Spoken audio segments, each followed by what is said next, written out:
শুধু আমার দেহটা ছাড়া আমার কোনো কিছুই আমার ছিল না। পরিবারের মানুষগুলোর কথা অনুযায়ী আমাকে ভুলভাবে আমার দর্শকদের কাছে বলেন, বাংলাদেশের মানুষের কাছে খুব বাজেভাবে উপস্থাপন করেছে। এর পুরোটাই মিথ্যে, বানোয়াট। দীর্ঘ 2 দিন যাবৎ আমি আসলে দেখলাম যে আমার পরিবার কতটা নিচে নামতে পারে। দীর্ঘ 28 বছর চলচ্চিত্রে কাজ করেছি, অনেক সুনামের সাথে, সম্মানের সাথে।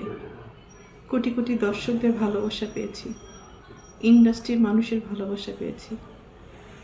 কিন্তু এই মুহূর্তে আমি ক্যামেরার সামনে কথা বলছি একজন ব্যর্থ মানুষ হিসাবে। ব্যর্থ মানুষ বলছি এই কারণে, সবার মন জয় করতে পারলেও দীর্ঘ 28 বছর আমি যাদের জন্য কাজ করেছি, যাদেরকে এই হাতে লালন পালন করেছি, তাদের কাছে আমি অযোগ্য একজন মানুষ। তাদের মন মতো চলতে পারিনি, তাদের মনের মতো করে নিয়ন্ত্রিত হতে পারিনি। হয়েছি, একসময় হয়েছি, কিন্তু এখন হতে পারি না। তার করে বলেছি আমি একজন ব্যর্থ মানুষ।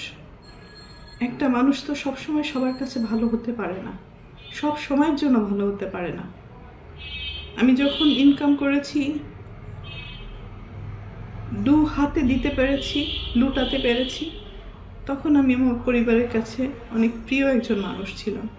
এখন দিতে পারি না, হয়তো তাদের প্রয়োজন অনুযায়ী, যার কারণে আমি এখন তাদের কাছে গলার কাটা, শত্রু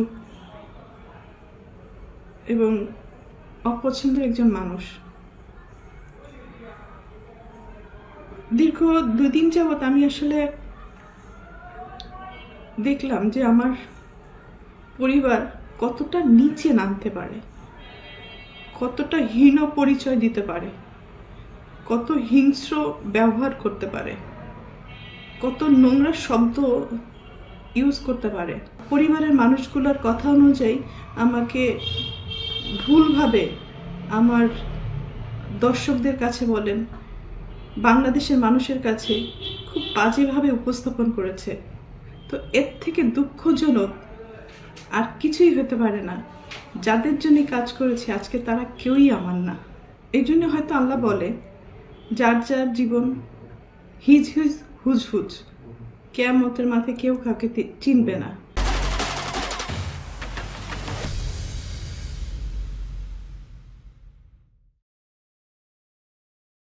আজকে যে অভিযোগগুলো আমার মা আর বোন করছে, খুব স্ট্রংলি আমি প্রতিবাদ করলাম।